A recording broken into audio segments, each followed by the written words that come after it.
이사야 19장 말씀입니다. 오늘 이사야의 예언은 당시의 강대국 중에 하나인 애굽, 이집트에 대한 하나님의 심판의 경고의 말씀입니다. 애굽은 이스라엘 백성들이 나그네로 한동안 의지하면서 기대면서 살았던, 신세를 졌던 나라가 이 애굽이었죠. 그래서 하나님께서는 이 애굽에 대하여 은혜를 베푸시기를 원하시는 마음이 성경 곳곳에 나온 것을 볼 수가 있습니다. 그래서 이스라엘 백성들을 쫓아서 출애굽했던 애굽 사람들이 있었는데, 그 사람들이 이스라엘 총회에 들어올 수 있도록 하나님께서 이방인임에도 불구하고 허락하여 주시는 내용도 나오고 있습니다. 그런 애굽에 대해서 1절 말씀에 하나님께서 애굽에 친히 임하심으로 애굽의 모든 우상들이 그 앞에서 떨고 애굽 사람들의 마음이 녹을 것이라 말씀합니다. 애굽은 다신교의 나라지요.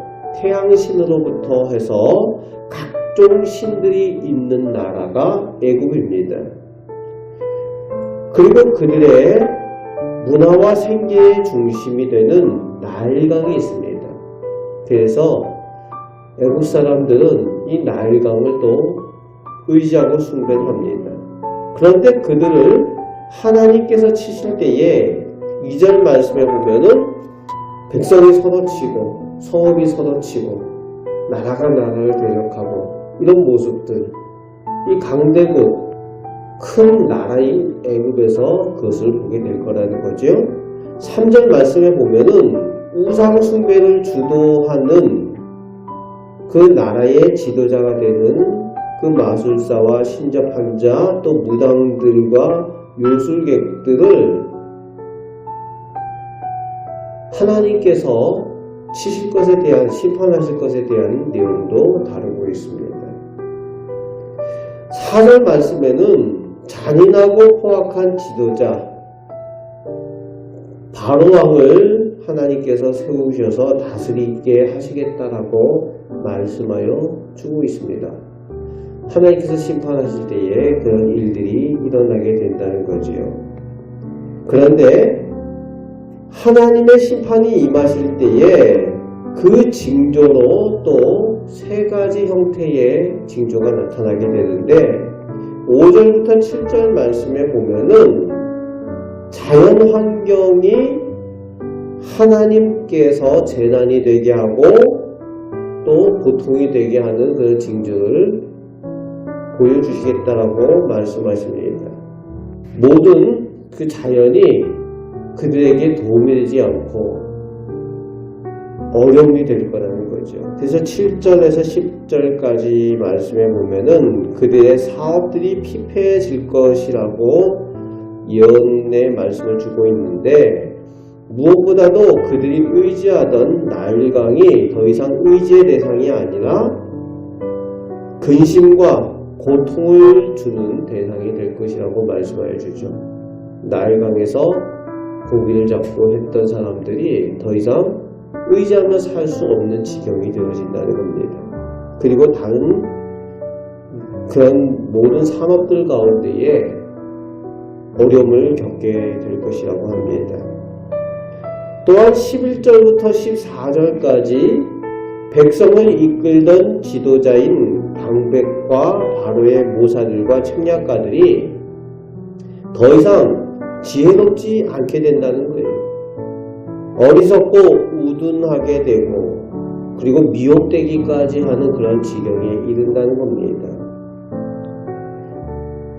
바로를 도와서 백성을 이끌던 지도자들, 가장 지혜로워야 하는 사람들이 이 모양이 되니까 나라가 어두워지고 소망이 없는 그런 모습이 되는 거지요.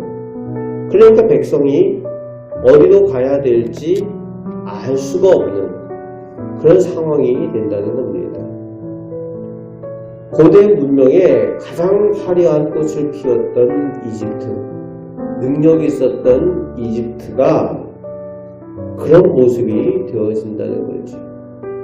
더 이상 지혜가 없고 백성들은 소망이 없이 헤매게 된다는 겁니다. 요즘 딱 오늘 우리나라 같다는 느낌이 들 때가 있습니다. 하나님보다 다른 것을 더 의지하면 영혼이 어두워지고 빛을 잃게 됩니다.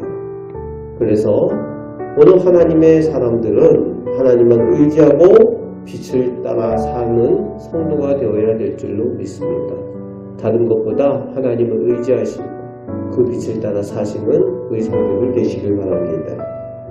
이제 14절부터 25절까지 말씀에서 하나님께서는 하나님의 심판의 날에 우상으로 가득하여 심판을 당했던 애굽이 하나님의 은혜로 다시 회복의 은혜를 얻게 될 것을 약속하여 주시고 계십니다. 24절 말씀에 보면은 이스라엘과 애굽과 아수르가 회복의 은혜를 얻게 될 것을 약속하여 주시는데 22절 말씀에는 하나님께서 치실지라도 다시 고쳐주신다라고 말씀하여 주고 있습니다. 이제 특이하게 아수르가 나오고 있는데 이 아수르에 대해서 하나님의 계획이 있으셨죠?